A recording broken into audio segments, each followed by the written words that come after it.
Good morning, praise Lord. Welcome to this video.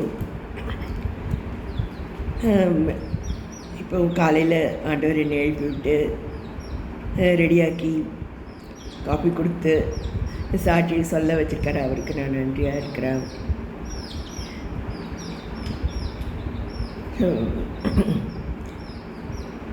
ரோமர் 6ஆம் அதிகாரத்தில் பார்த்திங்கன்னா, நாம் இனி பாவத்துக்கு ஊழியம் செய்யாத படிக்க பாவ சரீரம் ஒழிந்து போகும் பொருட்டாக நம்முடைய பழைய மனுஷன் அவரோட கூட சிலுவையில் அறையப்பட்டது என்று அறிந்திருக்கிறோம். மரித்தவன் பாவத்துக்கு நீங்கி விடுதலையாக்கப்பட்டிருக்கிறானே அப்படின்னு சொல்லிட்டு இருக்கேன். நிறைய இப்போல்லாம் வந்து சர்ச்சஸ்க்கு நான் நிறைய விசிட் பண்ணியிருக்கேன். அதில் பார்த்திங்கன்னா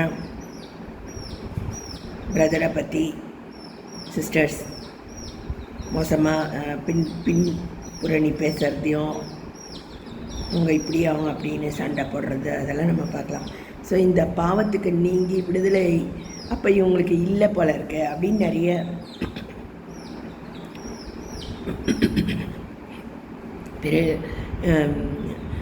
இடறி போகக்கூடிய நிலைமை காணப்படுது. கிறிஸ்துவை பற்றி உண்டாகக்கூடிய இடரல்கள் இது ஏன் வருது அப்படின்னா வந்து ஒரு கை காட்டி மரம் இருக்குதுன்னு வச்சுக்கோங்க. ஸோ மிஸ்டர் பீன் அப்படின்ட்டு ஒரு கார்ட்டூன் நான் ரொம்ப விரும்பி பார்ப்பேன். அவர் வந்து ஒரு ஓட்டப்பந்தயத்தில் ஓடிட்டுருப்பார். ஸோ கை காட்டி மரங்கள் அங்கங்கே வச்சுருக்கோம், இந்த வழி போகணும் அப்படின்னு சொல்லிட்டு. இவர் ஜெயிக்கணுங்கிறதுக்காக மற்றவங்களுக்கு எல்லாம் தப்பான வழி காட்டி விட்ருவோம் அப்படின்னு சொல்லிட்டு கை காட்டி மரத்தை வேறு பக்கம் திருப்பி விட்டுட்டு இவர் கரெக்டான பக்கத்தில் ஓடிடுவார். அவங்களாம் தப்பாக ஓடிடுவாங்க.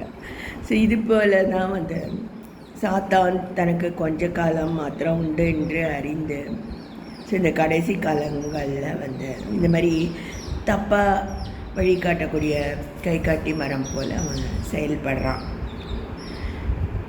அதாவது வசனம் ஒன்று சொல்ல அவன் வந்து அனர்த்தம் காட்டுகின்றான் இப்படின்ட்டு சபையில் தீர்க்க தரிசனமாக வந்தது. ஸோ நம்ம அனர்த்தமாக பார்க்கறது என்னென்னா வந்து நம்ம பைபிள் வந்து ஒரு ரூல் புக் அல்ல லா புக்குன்ட்டு நம்ம நினச்சிடுறோம். ஸோ லா காலேஜில் சேர்ந்து நிறைய லா புத்தகங்களை படித்து அதில் எந்தெந்த லாவுக்கு எந்தெந்த லூப் ஹோல்ஸ் இருக்குது அப்படின்ட்டு படிச்சுட்டு லாயராக ஆயிடுறாங்க பாருங்கள். அந்த மாதிரி ஸோ நானும் தப்பான ரூட்டில் கொஞ்ச காலம் கத்தர் என்ன வழிநடத்தினார்.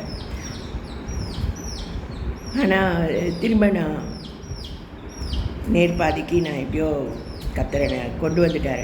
Just to show me what is what. அது வந்து எனக்கு காண்பிக்கப்பட்டது. என்னென்ன சிறு வயதுலேருந்து ஆண்டவருக்கு ஒப்பு கொடுக்கப்பட்ட பிள்ளையாக இருக்கிறதுனால கத்தத்தாமே என்னோட போதகராக இருந்து எப்படி சாத்தான்னா யார், அவன் என்ன பண்ணுறான், உலகம்னா என்ன, பிசாசுன்னா என்ன, மாமிசம்னா என்ன அப்படின்ட்டு கற்றுக் கொடுத்து ஸோ ஒரு பிரச்சனை சோதனை வரும்போது தான் உண்மையான விசுவாசி யார் என்ன ஏதுன்றது தெரியுது. ஸோ நானும் சில பிரச்சனைகளுக்குள்ளே ஆகப்பட்டேன். என்னுடைய லெவலில் நான் பிரச்சனைகளுக்குள்ளே ஆகப்படும் போது என்னால் வந்து உற்சாகமாக விடுதலையாக சந்தோஷமாக என்னால் வந்து இருக்க முடியல. ஒரே சாரியை கட்டிட்டு திரிஞ்சிட்டு இருந்தேன். ஸோ அந்த சபையில் பாயிண்ட் அவுட் பண்ணி சொன்னாங்க. சொல்லி ஏன் அப்படி இருக்க எல்லாமே வந்து சொன்னாங்க. அதாவது நம்ம சபையிலே ஒரு வட்டத்துக்குள்ளே காணப்பட்டா ஒரு க்ரீஸுன்னு சொல்கிறாங்க கிரிக்கெட் கேமில். அது போல் அந்த க்ரீஸை விட்டு நம்ம வெளியே போனோன்னா சாத்தான் நம்மளை பிடிச்சிடுவான். அதுதான் வந்து சபையில் சொல்லி கொடுத்தாங்க. சபையில் வந்து போதகர் அப்படின்ட்டு மற்ற ஆளுகைகள் இருக்குது. அதுக்கு கட்டுப்பட்டு நம்மளும் ஏதோ ஒரு எல்டராக நம்ம கிரியை செய்ய வேண்டியதாக இருக்குது. ஆவிக்கு கட்டுப்பட்டு ஆவியானவர் என்ன சொல்கிறாரோ அதன்படி நம்ம கிரியை செஞ்சால் இந்த பாவத்திலேருந்து பூர்ணமான விடுதலை அனுபவம் அந்த கிரீஸ்குள்ளே தான் இருக்குது. சும்மா அதை விட்டு வெளியே வரும்போது அல்லது ஜெப ஜீவியத்துலேருந்து நம்ம அதை அவிச்சு போட்டுட்டு வெளியே போயிட்டோம்னா அதான் கத்த சொல்கிற ஆவியை அவித்து போடாதிருங்கள் இருக்கு இல்லையா. நம்ம அவிச்சு போட்டுட்டு நான் உலகத்துக்குள்ளே போகிறேன்னு சொல்கிறவங்க இருக்காங்க. நீங்கள் போங்கன்னு ஆண்டவர் விட்டுருவார்.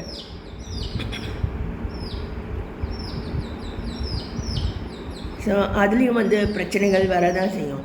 ஸோ பிரச்சனை வரும்போது தான் தெரியும் நம்ம ஆண்டவரை விட்டு நம்ம போயிட்டோம் அப்படின்ட்டு. அப்புறமா எத்தனை நாளைக்கு ஆண்டவரே நான் இந்த கண்ணீர் கஞ்சியை நான் குடிப்பேன், இந்த களியை நான் தின்னுவேன் அப்படி சொல்லிட்டு நம்ம சொல்ல வேண்டியதுதான். ஆண்டவருடைய க்ரீஸ்குள்ளே நம்ம இருந்தால் நமக்கு சிக்ஸர்ஸ் அதெல்லாம் அடிக்கிறதுக்கு நமக்கு கர்த்தர் பலன் தருவார்.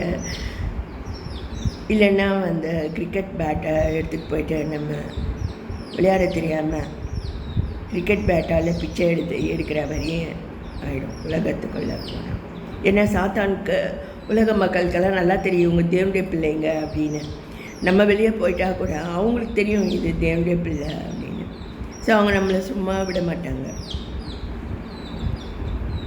ஸோ கை காட்டி மரம் அப்படின்றது சரியான பாதையை காண்பித்தான் சரியான பாதையில் எல்லோரும் போவாங்க.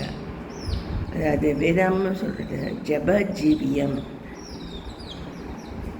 கர்த்தருடைய பிள்ளையாக ஒப்பு கொடுத்து கர்த்தரும் நம்மளை ஏற்றுக்கொண்டு அவரோட ஒரு உறவில் ஒப்புரவாகுதலின் உபதேசம் அப்படின்ட்டு இருக்கப்போ அவங்க சொல்கிறாங்க. ஸோ அந்த விடுதலையின் அந்த அனுபவம் அந்த கிரீஸ்குள்ளேயே நம்ம கிரியை செய்தால் செயல்பட்டால் நமக்கு வெற்றி வாழ்க்கை நிச்சயம்.